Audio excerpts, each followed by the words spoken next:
നമസ്കാരം. പാലക്കാട് CPM നേതൃത്വവുമായി ഉടക്കിയാണ് PK Sasi എന്ന നേതാവ് CPMൽ നിന്നും പുറത്താകുന്നത്. പിണറായി വിജയനുമായി അടുപ്പമുള്ള നേതാവാണെങ്കിലും പുതിയ സംസ്ഥാന നേതൃത്വവും പാലക്കാട് ജില്ലയിലെ മറ്റ് നേതാക്കളുടെ എതിർപ്പുമാണ് ഇപ്പോൾ ശശിയുടെ പുറത്താകലിലേക്ക് വഴിവെച്ചിരിക്കുന്നത്. പാർട്ടിക്കെതിരെ സമ്മേളനം വിളിച്ച് ആഞ്ഞടിച്ചതിന് പിന്നാലെ ശശിയെ CPM പുറത്താക്കുകയായിരുന്നു. ഒറ്റപ്പാലത്ത് മത്സരിക്കാൻ അവസരം തരപ്പെടുത്തിയാണ് ശശി രണ്ടും കൽപ്പിച്ചുള്ള കളിക്ക് ഇറങ്ങിയതെന്നാണ് പുറത്തുവരുന്ന സൂചനകൾ. CPMൽ നിന്ന് പുറത്താക്കപ്പെട്ട മുൻ MLA PK ശശി ഒറ്റപ്പാലത്ത് UDF സ്വതന്ത്രനായി മത്സരിക്കുമെന്ന അഭ്യൂഹങ്ങൾ ശക്തമാണ്. ഇതോടെ ഏറെക്കാലം CPMനെ പ്രതിരോധത്തിലാക്കിയ തീവ്രത കുറഞ്ഞ പീഡനമെന്ന പ്രയോഗം വീണ്ടും തെരഞ്ഞെടുപ്പ് ഗോതയിൽ സജീവ ചർച്ചയാകും. ഇത് ഇക്കുറി തലവേദനയാകുക കോൺഗ്രസിനാകുമെന്ന് മാത്രം. ശശിക്കെതിരെ പാർട്ടികളിലെ ഉയർന്ന ആരോപണങ്ങൾ പുറത്ത് സജീവമാക്കി ചർച്ചയാക്കിയത് UDFകാരായിരുന്നു. കാലചക്രം തിരിയുമ്പോൾ അതേ PK ശശിക്ക് വേണ്ടി UDFകാർ കൊടി പിടിക്കുമോ എന്നതാണ് രാഷ്ട്രീയ ആകാംക്ഷ ഉയർത്തുന്ന കാര്യം. CPMന്റെ ഉരുക്കുകോട്ടയായ ഒറ്റപ്പാലത്ത് PK ശശിയെ ഇറക്കി വിള്ളലുണ്ടാക്കാമെന്നാണ് UDFിലെ ഒരു വിഭാഗത്തിന്റെ കണക്കൂട്ടൽ. എന്നാൽ ഈ നീക്കത്തിനെതിരെ പ്രാദേശിക കോൺഗ്രസ് നേതൃത്വത്തിൽ എതിർപ്പ് ശക്തമാണ്. കാലങ്ങളോളം തങ്ങൾ രാഷ്ട്രീയമായി എതിർത്ത ഒരാളെ പെട്ടെന്നൊരു ദിവസം സ്വതന്ത്രനായി സ്വീകരിക്കുന്നത് അണികൾക്കിടയിൽ തിരിച്ചടി ഉണ്ടാക്കുമെന്നാണ് നേതാക്കൾ ഭയക്കുന്നത്. പഴയ പീഡന ആരോപണത്തിൽ ശശിയെ സംരക്ഷിക്കാൻ CPM സ്വീകരിച്ച നിലപാടുകളെ പരിഹസിക്കാനാണ് UDF കാലങ്ങളായി തീവ്രത കുറഞ്ഞ പീഡനം എന്ന പ്രയോഗം ഉപയോഗിച്ചിരുന്നത്. എന്നാൽ താൻ നൽകിയ റിപ്പോർട്ടിൽ അങ്ങനെ ഒരു വാക്കുണ്ടായിരുന്നില്ല എന്ന് PK ശ്രീമതി അടുത്തിടെ വെളിപ്പെടുത്തിയിരുന്നു. ഇപ്പോഴത്തെ പശ്ചാത്തലത്തിൽ ഈ ക്യാപ്സ്യൂൾ UDFകാർ ഉപയോഗിക്കുമോ എന്നതാണ് അറിയേണ്ടുന്നത്. CPMനുള്ളിൽ അന്വേഷണ റിപ്പോർട്ടിൽ അഴിമതിയും ലൈംഗിക ആരോപണവും മൂടിവെക്കാനാണ് CPM ശ്രമിച്ചതെന്നും ഇതോടെ തെളിയുന്നു. ശശി UDF പാളയത്തിലെത്തിയാൽ ഈ തീവ്രത വിവാദം എങ്ങനെ വോട്ടർമാർക്ക് മുന്നിൽ അവതരിപ്പിക്കുമെന്നതാണ് മുന്നണിയെ കുഴയ്ക്കുന്ന ചോദ്യം. ശശിയെ കൂടെ കൂട്ടുന്നതോടെ CPMനെതിരെയുള്ള ധാർമ്മികമായ പോരാട്ടത്തിന്റെ മൂർച്ച കുറയുമോ എന്ന ആശങ്കയും ഉയരുന്നുണ്ട്. രാഹുൽ മാങ്കൂട്ടത്തിലിനെ പാർട്ടിയിൽ നിന്ന് തന്നെ പുറത്താക്കിയ കോൺഗ്രസ് എങ്ങനെ PK ശശിയെ പിന്തുണയ്ക്കുമെന്ന ചോദ്യമാണ് ഉയരുന്നത്. ആരോപണ വിധേയനായ ഒരാളെ സ്വാഗതം ചെയ്യുന്നത് വഴി UDF സ്വന്തം നിലപാടുകളിൽ വെള്ളം ചേർക്കുകയാണോ എന്ന ചോദ്യം അണികൾക്കിടയിലുണ്ട്.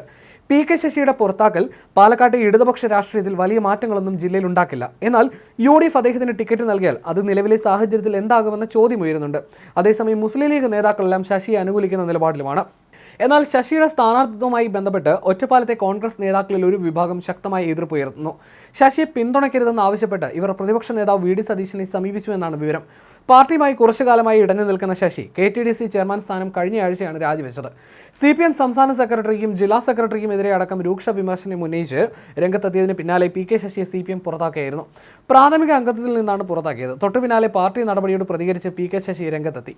പുറത്താക്കാനുള്ള സമ്പൂർണ്ണ അധികാരം പാർട്ടിക്കുണ്ടെന്ന് PK ശശി പറഞ്ഞു. ദീർഘകാലത്തെ CPM ബന്ധം അവസാനിച്ചു, പക്ഷേ പോരാട്ടം തുടരും. കള്ളന്മാരെ ജനങ്ങൾക്ക് മുന്നിൽ തുറന്നു കാട്ടുമെന്നും ശശി പറഞ്ഞു. ഇന്ന് രാവിലെയായിരുന്നു CPMനോട് ചേർന്ന് നിൽക്കുന്നവർ ഒത്തുചേർന്ന പരിപാടിയിൽ PK ശശി പങ്കെടുത്തത്. CPM പാലക്കാട് ജില്ലാ സെക്രട്ടറി സുരേഷ് ബാബുവിനെതിരെ രൂക്ഷ വിമർശനമായിരുന്നു ശശി ഉന്നയിച്ചത്. പല മഹാന്മാരും ജനകീയ നേതാക്കളും ഇരുന്ന കസേരയിലാണ് സ്പിരിറ്റ് കച്ചവടക്കാരൻ കയറിയിരിക്കുന്നതെന്നായിരുന്നു ശശി തുറന്നടിച്ചത്. ജില്ലാ സെക്രട്ടറി സഖാക്കളെ തമ്മിൽ തല്ലുകയാണ്. ജില്ലാ സെക്രട്ടറി കാരണം പലരും പാർട്ടി വിരോധികളായി മാറി മറ്റു പാർട്ടികളിലേക്ക് പോയി. 7 CPM ജില്ലാ കമ്മിറ്റി അംഗങ്ങൾ തങ്ങൾക്കൊപ്പമുണ്ട്. സ്പിരിറ്റ് കച്ചവടക്കാരനെ വേണ്ടെന്ന് പറഞ്ഞ് CPM സംസ്ഥാന നേതൃത്വം തിരുത്തിയാൽ പാർട്ടിയിലേക്ക് വരും, ചെങ്കുടി പിടിക്കുമെന്നും ശശി പറഞ്ഞു. സുരേഷ് ബാബുവിന്റെ ജാതകം വായിക്കാൻ നിൽക്കുന്നില്ല, വായിച്ചാൽ പലരും തല ഇറങ്ങി വീഴും. കൺവെൻഷൻ വിളിച്ച് ചേർക്കുമെന്ന് അറിഞ്ഞപ്പോൾ ജില്ലാ സെക്രട്ടറി പാർട്ടി പ്രവർത്തകരുടെ വീടുകൾ കയറി ഇറങ്ങിയാണ്. ഇത് നല്ലതാണോ? കാട്ടുപോത്തിന്റെ കൊമ്പും കാണ്ടാമൃഗത്തിന്റെ തൊലിയുമാണ് ജില്ലാ സെക്രട്ടറിക്ക്. സുരേഷ് ബാബുവിന് ഒരു വിവരവുമില്ല. ഫലസ്തീൻ യൂറോപ്പിലാണെന്ന് പ്രസംഗിച്ച് നടക്കുകയാണ്. സെക്രട്ടറിക്ക് പത്രവായനയില്ല, അക്ഷരം അലർജിയാണ്. സുരേഷ് ബാബുവിനെ പാർട്ടിയിലേക്ക് കൊണ്ടുവന്നത് തന്റെ തെറ്റാണ്. ആ തെറ്റ് താൻ ഏറ്റുപറയുന്നുവെന്നും ശശി പറഞ്ഞു. ശശി വിരോധികളെ പാർട്ടി കമ്മിറ്റികളിൽ തിരികെ കയറ്റുകയാണ്. ഈ കൺവെൻഷൻ പൊളിക്കാൻ പല ശ്രമവും നടത്തിയെന്നും ശശി ആരോപിച്ചിരുന്നു. കോടിയേരി മരിച്ചതോടെ പാർട്ടിയിൽ വൻ ശൂന്യതയാണെന്ന് MV ഗോവിന്ദനെ ഉന്നം വെച്ചും PK ശശി പറഞ്ഞിരുന്നു.